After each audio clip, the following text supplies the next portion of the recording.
आपणा सर्वांचे लाडके आराध्य बाप्पा आणि त्यांचे प्रिय मोदक यांचे अतूट नाते सर्वश्रुतच आहे। अब हमारे श्री गणेश जी का शुभागमन होने वाला है आणि त्यांच्याबरोबरच त्यांच्या प्रिय मोदकांची सुद्धा। मोद माने आनंद, खुशी।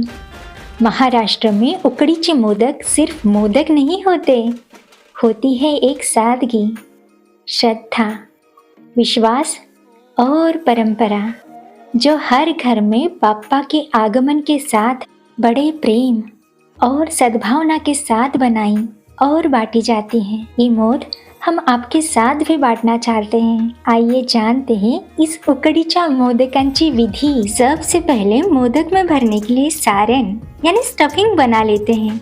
ये सारण बनाने के लिए हमने यहाँ ताज़ा नारियल लिया है। नारियल कीसने के लिए इस तरह की पाउसी, जिसे ट्रेडिशनल वेजिटेबल कटर करके जानते हैं, इसका उपयोग किया जाता है।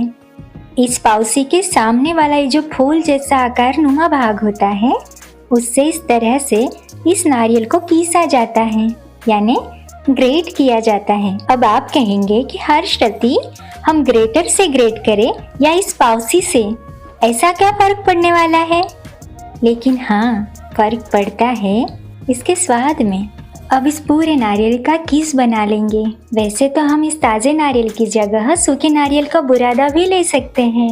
बदलाव तो हम हर चीज़ में करते हैं, लेकिन सुंदर सी परंपराओं का जायका शब्दातीत होता है। इस तरह पूरे नारियल को कीसने के बाद इसमें एक कटोरी बारीक कटा हुआ गुड़ मिलाएंगे। ये नारियल का कीस करीबन 2 कटोरी है, तो इसमें 1 कटोरी गुड़ जाएगा। अब इसे अच्छे से मिलाएंगे। आपका मीठे पर जितना प्रेम हो उतनी गुड़ की मात्रा बढ़ा या घटा सकते हैं। आप गुड़ की जगह चीनी का उपयोग भी कर सकते हैं, लेकिन इसमें गुड़ का स्वाद और बढ़कर आता है। अब एक गरम पैन में 1 चम्मच घी डालेंगे और उसमें ये नारियल और गुड़ का मिश्रण डालकर इसे चम्मच से चलाएंगे। और इस वक्त गैस की फ्लेम हमें धीमी ही रखनी है। गुड़ पिघलकर इस नारियल में अच्छे से मिल जाना तक इसे चम्मच से चलाते रहेंगे।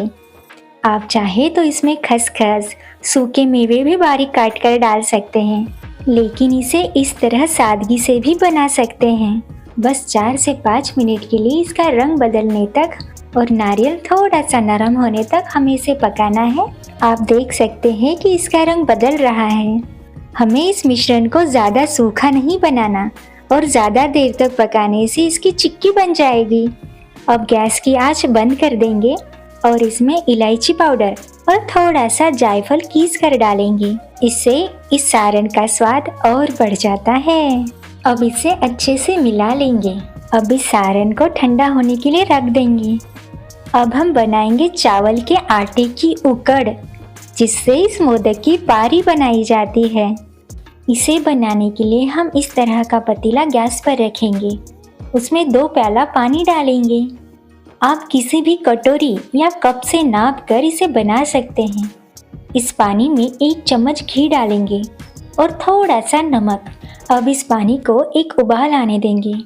जैसे ही इसमें उबाल आ जाए तो इसमें इसी प्याले से नाप कर 2 प्याले चावल का आटा डालेंगे और इसे चम्मच से मिलाएंगे।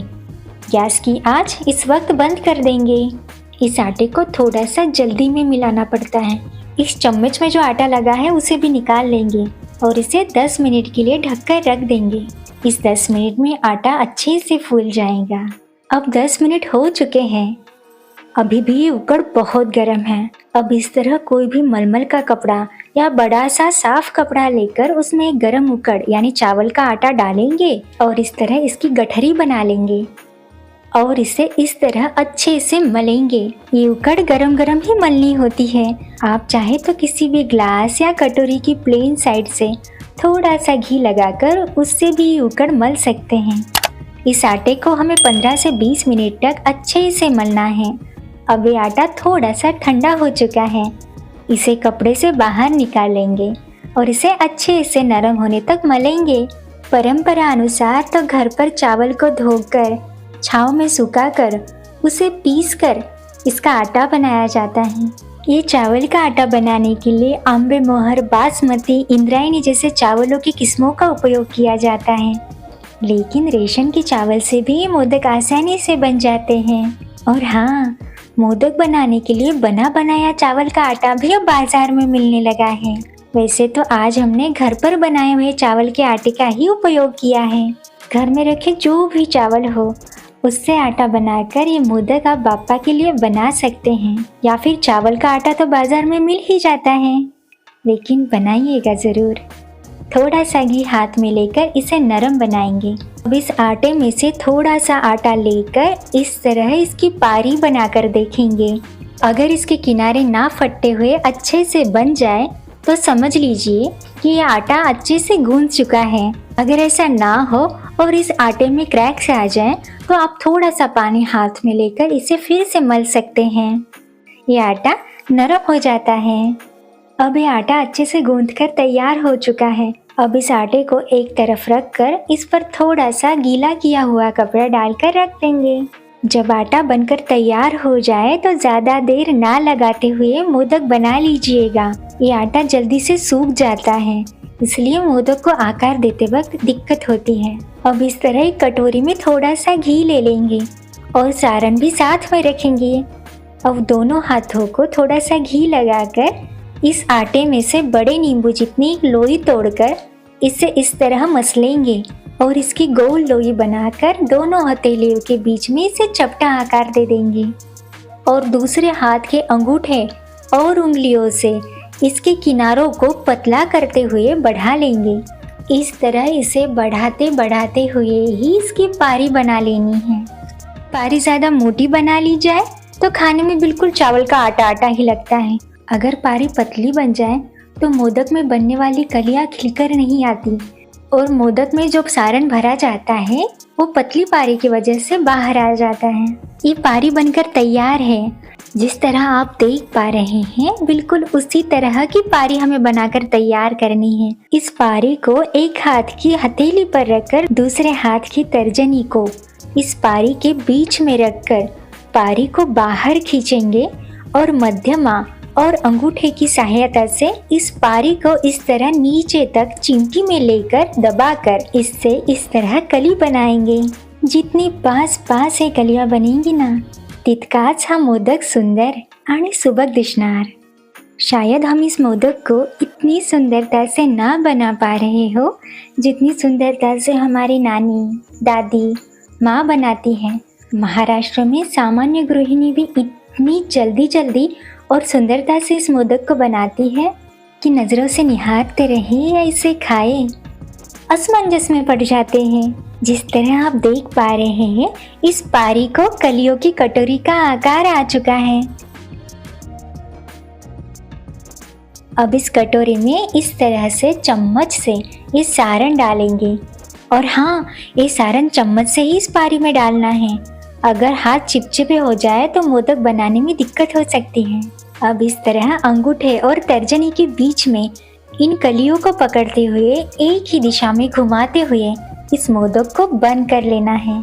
और इस पारी का आटा ऊपर से ज़्यादा हो जाए तो इस तरह निकाल कर उसे उंगलियों से दबा दीजिए और दोनों हाथों के बीच में रखकर इस मोदक को इस तरह गोल आकार दे दीजिए और ये प्यारा सा मोदक बनकर तैयार है। अब हम इसी तरह से सारे मोदक बनाकर तैयार कर लेते हैं। जैसे जैसे मोदक बनाते जाएंगे वैसे वैसे उस मोदक को गीले कपड़े के नीचे ढक कर रखना है, जैसे हमने आटे को ढक कर रखा है। अगर आपको इस तरह से मोदक बनाने नहीं आते हैं और आप इसे बनाना चाहते हैं तो इसके अलग रास्ते भी तो हैं। अगर आपको हाथ से पारी बनाने में दिक्कत जान पड़ती है तो आप इसे बेल भी सकते हैं। इस आटे की इस तरह लोई बनाकर सूखे चावल के आटे को इस पर लगाकर इसे इस तरह बेलेंगे और इसमें भी पहले मोदक में जैसे हमने कलियां बनाई थी इसमें भी बनाएंगे और इसमें भी उसी तरह सारण भरकर इस मोदक को बंद कर लेंगे। अगर आपको कलियां बनाने में भी दिक्कत हो रही हो तो इस तरह बेली हुई पारी को हाथ में लेकर इस पर इस तरह सारण रखेंगे और इस तरह इसकी पोटली बनाकर इसे बंद कर लेंगे और दोनों हथेलियों के बीच में रखकर इसे इस तरह घुमाएंगे। आप देख पा रहे हैं बिना कली का मोदक बना है, तो इसे टूथपिक से इस तरह दबाते हुए इस मोदक पर समानांतर रेशे लगा लेंगे। और पूरी रेशे बनने के बाद इसे इस तरह हाथों से गोल घुमाएंगे और ऊपर से इसे दबाते हुए इसे मोदक का आकार दे देंगे। इस मोदक को इस तरह ऊपर से दबाने की वजह से इसकी कलियां खिलकर आती हैं। अगर आपको सबसे आसान तरीके से मोदक बनाने हैं तो अपना साँचा है ना, जिसे मोल्ड कहते हैं, इस तरह से अलग अलग साँचे बाजार में मिलते हैं। इस साँचे को इस तरह खोलकर अंदर से इसे थोड़ा सा घी लगा लेंगे और इसे बंद कर लेंगे। इस उकड़ की छोटी सी लोई बनाकर उसे इस साँचे में डालेंगे और इस तरह से इसे इस साँचे में उंगलियों से दबाते हुए इस साँचे को सभी तरफ से इस उकड़ को लगा लेंगे और बीच में सारण भरने की जगह बना लेंगे। आप देख पा रहे हैं आटे की पतली सी ही पारी इस साँचे में लगाई है और इस आटे को दबाते वक्त जो अतिरिक्त आटा वो जो बाहर आता है उसे वैसे ही रहने देंगे। बीच में इस तरह उंगलियों से दबाते हुए सारण को भरेंगे और ये जो आटा बाहर आ चुका होता है उसे इसी पर दबाएंगे और इसे बंद कर देंगे। अब इस साँचे को खोलेंगे। इस साँचे का प्यारा सा मोदक बनकर तैयार है। हमने यहाँ 4 प्रकार से अलग अलग तरीके से मोदक भरकर बनाए हैं। आपको कौन सा तरीका आसान लगा हमें ज़रूर बताइएगा। अब ये सभी मोदक हमने बनाकर तैयार कर लिए हैं। अब इसे भाप पर पकाना है, यानी स्टीम करना है। इसे भाप देने के लिए आप स्टीमर का उपयोग भी कर सकते हैं। अगर स्टीमर ना हो तो इस तरह की पतीली में भी इसे स्टीम कर सकते हैं। हमने इस पतीले में 2 ग्लास पानी डालकर उसे उबाल आने के लिए रख दिया है। हमने इस तरह की स्टील की छन्नी यानी स्टेनर लेकर उस पर केले का पत्ता काट कर रखा है। अगर केले का पत्ता ना हो तो कोई भी साफ कपड़ा लेकर उसे गीला कर कर भी इस पर रख सकते हैं। अब एक एक करके सभी मोदक को इस तरह पानी में डुबोएंगे और इस छन्नी पर रखते जाएंगे। ये मोदक हमने पहले से बनाए हुए होते हैं और चावल का आटा जल्दी से सूख जाता है और भाप देने के बाद ये मोदक फूट ना जाए, इसीलिए हमें इस मोदक को पानी में डुबोकर रखना जरूरी होता है। ये मोदक इस छन्नी पर रखते समय इस बात का हमें ध्यान रखना होगा कि हर एक मोदक के बीच में थोड़ा सा अंतर रहे, क्योंकि ये मोदक फूलकर बड़े हो जाते हैं। अब इन मोदक पर केसर के धागे लगा लेंगे। अगर आप केसर का रंग मोदक पर पाना चाहें तो ही लगाइएगा। वैसे तो ये मोदक सफ़ेद भी बहुत सुंदर लगते हैं। अब इन मोदक को ढककर 20 मिनट के लिए तेज आंच पर पकने के लिए रख देंगे। इस मोदक को भाप पर रखे 10 मिनट हो चुके हैं। 10 मिनट के बाद आप देख पा रहे हैं मोदक थोड़े से फूल रहे हैं। अब 20 मिनट हो चुके हैं। ये मोदक अच्छे से फूल चुके हैं और इसकी सुगंध बता रही है कि अच्छे से पक चुके हैं। यहाँ गरमागरम उकडीच्या मोदकांचा मान सर्वप्रथम आपल्या लाडक्या बाप्पांचा। हमसे ये मोदक बनाने में कुछ त्रुटियां तो रही ही होगी। अगर आप इन त्रुटियों को, इन कमियों को हमें बताएंगे तो अगली बार उसमें सुधार करते हुए हम और कुछ नया सीख पाएंगे। वैसे तो इस पारंपरिक मोदक को बनाना आसान है तो नहीं, लेकिन हम इसे बनाने का जितना अभ्यास करेंगे उतना इसे बनाना आसान लगने लग जाता है। इस गर्मा गर्म मोदक को इस तरह तोड़ कर देखते हैं। ये मोदक पूरी तरह से नरम मुलायम बना है। इस घी के साथ इस गर्मा गर्म मोदक का आनंद शब्दातीत है। जर आपणास उकडीच्या मोदकांचा प्रयत्न आवडला असेल तो इसे लाइक और शेयर करना ना भूलिएगा। और आप इस चैनल पर नए हैं तो हर्षरति रेसिपी चैनल को सब्सक्राइब कीजिएगा। बाप्पा का आशीर्वाद आप सबके जीवन में सदैव बना रहे। इसी शुभकामना के साथ फिर मिलेंगे। आपके हर्षरति।